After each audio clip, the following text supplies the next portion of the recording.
Bismillahirrahmanirrahim.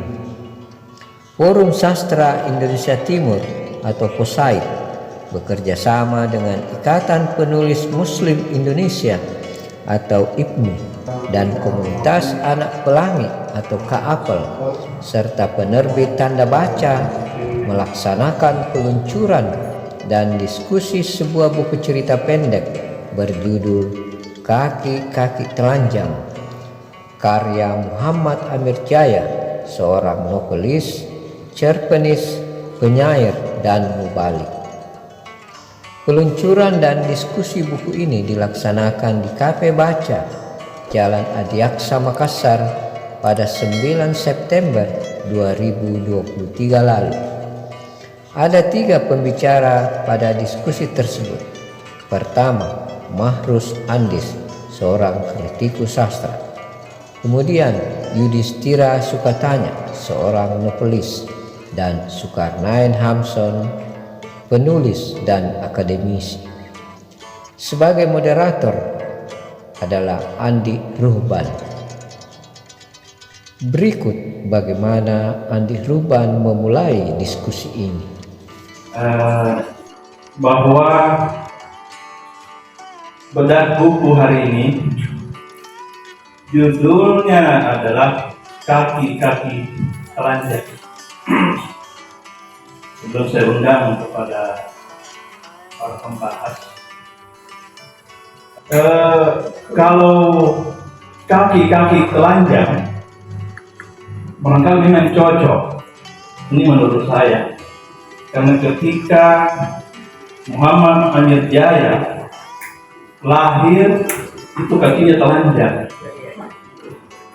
Diskusi ini menarik bagi para pemerhati sastra dari Sulawesi Selatan dan Sulawesi Barat.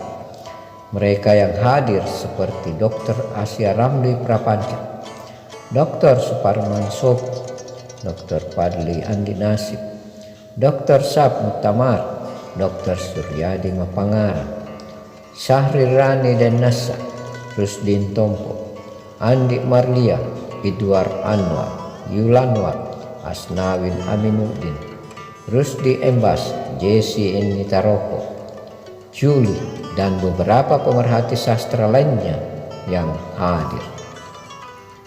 Buku kumpulan cerpen Kaki-Kaki Telanjang ini berisi 11 cerita pendek. Salah satu di antaranya dijadikan judul buku ini. Ke-11 judul cerita pendek itu adalah di antara 2 pilihan: hidung, terkapar, pertarungan, sab, kades, mencari sahabat, kaki-kaki telanjang, mata, 1 kepala, 1 lembar uang plastik, dan pertengkaran 2 baliho. Menurut Muhammad Amir Jaya, hadirnya buku kumpulan cerpen Kaki-Kaki Telanjang ini awalnya hanya untuk menguji statusnya sebagai seorang sastrawan. Apakah masih bisa berkarya di usianya yang sudah memasuki 58 tahun?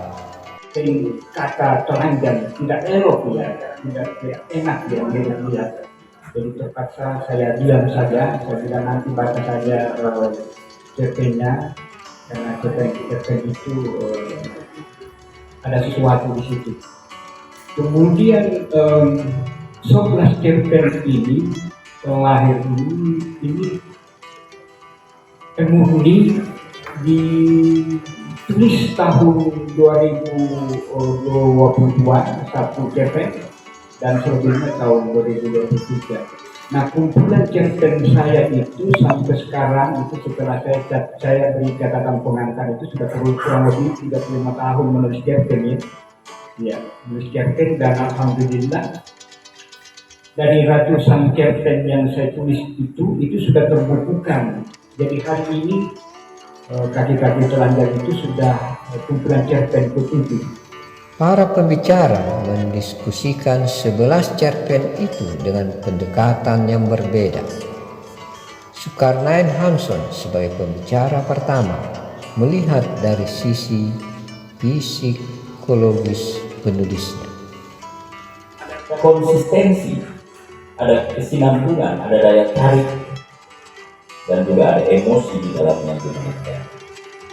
Saya teringat pada penulis Prancis, Guy de Maupassant. Dia mengatakan bahwa cerita-cerita pendek itu adalah bagian dari simpanan masa lalu seorang penulis. Jadi saya khawatir jangan sampai yang ditulis oleh penulis ini sebetulnya adalah catatan masa lalu. Tapi saya tidak mengatakan itu mutlak ya, karena saya tidak barangkali Maupassant hidup di Prancis dan mungkin itu tidak mewakili Asia Tenggara. Anton Chekhov misalnya juga di Rusia, dia mengatakan bahwa tulisan-tulisan atau cerita-cerita pendek itu adalah gambaran kejiwaan penulisnya. Jadi kalau kita punya tulisan-tulisan sebetulnya itu barangkali jawaban apa ya, gambaran dari jiwa kita yang kita lemparkan kepada orang untuk dibaca. Haruki Murakami di Jepang mengatakan bahwa cerita pendek itu adalah ekspresi kejiwaan dan respon seorang penulis pada realitas sosial. Dalam tradisi sastra dari masa ke masa, pendekatan psikologi merupakan pendekatan awal dalam pengetahuan kritik sastra, sehingga dianggap sebagai pendekatan filosofis. Dalam pandangan Zulkarnain Hamson, secara umum dari 11 cerpen Muhammad Amir Jaya adalah merupakan ekspresi dari jiwa yang terdalam penulis, baik yang mungkin sudah berwujud maupun sebagai sebuah harapan. Sedangkan pembicara kedua, Yudhistira Sukatanya, melihat cerpen-cerpen yang ditulis Muhammad Amir Jaya ini terkesan terburu-buru dalam proses penciptaan, sehingga melahirkan kecelakaan alur maupun ending cerita. Hasil baca cepat saya, cerpen-cerpen yang ada di kumpulan cerpen Kaki-Kaki Telanjang ini, saya merasa bahwa penulisnya ini tidak menunjukkan kualitas penulis yang kita harapkan, karena Amir Jaya ini sudah menulis kurang lebih 7 kumpulan cerpen dan tidak banyak di antara penulis di Makassar yang mampu melahirkan 7 kumpulan cerpen. Saya saja yang ini baru 3 kumpulan cerpen. Tapi itu juga sekaligus memberikan kesan kepada saya, apa yang dituliskannya rata-rata tergesa-gesa, tergesa-gesa ingin menuliskannya, atau takut kehilangan eksistensi bagi penulis cerpen. Ini sesuatu yang bahaya. Kalau memang tidak ada ide-ide maknanya, lebih tidak usah lagi tulis itu, daripada sekedar menulis untuk mempertahankan eksistensi. Yudhistira menyayangkan seorang sekelas Muhammad Amir Jaya yang sudah melahirkan 7 cerita pendek, melahirkan karya sastra, justru menurun kualitasnya. Dalam pandangan Yudhistira Sukatanya, kalau memang merasa sudah tidak bisa melahirkan karya sastra yang berkualitas, lebih baik berhenti berkarya daripada hanya menghadirkan pandangan yang negatif. Terlepas dari pandangan Yudhistira Sukatanya, pembicara ketiga, Mahrus Andis, melihat dari sisi sastra, menganggap kumpulan cerpen Kaki-Kaki Telanjang karya Muhammad Amir Jaya, pembaca diperhadapkan dengan plot konvensional. Semua alur cerita dalam kumpulan cerpen tersebut dibangun secara tegak lurus dan tidak didapati tikungan tajam atau tanjakan yang mendebarkan di dalamnya. Tentu dimaklumi sebab Muhammad Amir Jaya tidak berorientasi pada penemuan bentuk-bentuk penggarapan sastra yang baru. Ia seorang pendakwah yang senang memanfaatkan cerpennya untuk mengusung pesan-pesan moral. Sebagai seorang kritikus sastra, Marus Andis memulai dengan mengatakan, wilayahnya para peneliti sastra, disitulah ada mengalir teori-teori sastra. Jadi kalau ada yang bertanya, kenapa mesti ada kritikus sastra? Tidak perlu, berarti itu wilayah akademik. Kalau Anda tidak mau, berarti Anda tidak memahami wilayah sastra akademik. Yang kedua, ada sastra, dimensi sastra sebagai seni bahasa. Nah, dimensi sastra sebagai seni bahasa inilah yang disebut karya sastra. Siapa saja bisa menulis karya sastra. Taufik Ismail adalah dokter hewan, dia jadi penyair yang top. Putu Wijaya adalah sarjana hukum, dia bisa menulis teater, naskah teater, novel, cerita. Terus Tompo sarjana hukum juga bisa menulis puisi, bisa menulis cerpen. Jadi siapa saja bisa, yang penting dengan catatan dia memiliki potensi atau bakat seni bahasa. Kalau tidak ada, ya jangan coba-coba menulis, karena pasti dia berhasil itu. Itu logikanya.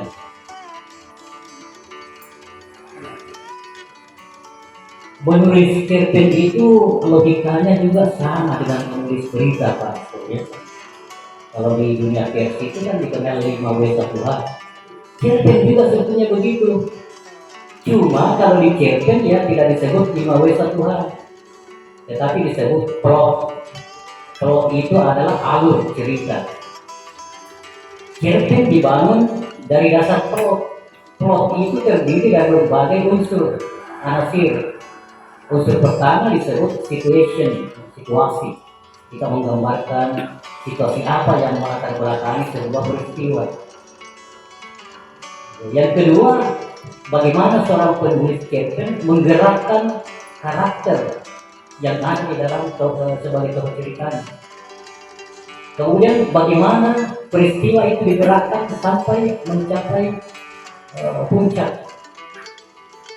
Kemudian setelah sampai mencapai puncak atau klimaks, bagaimana peristiwa-peristiwa itu menukik kembali ke bawah yang disebut dengan development, penyelesaian masalah, solusi.